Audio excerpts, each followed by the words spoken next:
Khulna metropolitan police commissioner Mohammad Mozammel Haque বলেছেন, আগামীকাল আর ছাত্রদের রাস্তায় নামতে দেওয়া হবে না। তাদের সব দাবি সরকার মেনে নিয়েছে, তাহলে কেন আবার তারা রাস্তায় আসবে?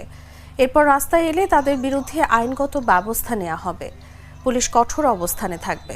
দুপুরে নগরীর শিববাড়ি চত্বরে বৈষম্য বিরোধী ছাত্র আন্দোলনের জমায়েত ভেঙে দিয়ে একথা বলেন তিনি। প্রত্যক্ষদর্শীরা জানান, দুপুর 12:15টার দিকে বৈষম্য বিরোধী ছাত্র আন্দোলনের ব্যানারে শিক্ষার্থীরা শিববাড়ি চত্বরে প্রবেশ করেন। এ সময় বিভিন্ন ধরনের স্লোগান দিতে থাকেন তারা। পরে 1:45টার দিকে তারা শিববাড়ি মোড় ত্যাগ করেন।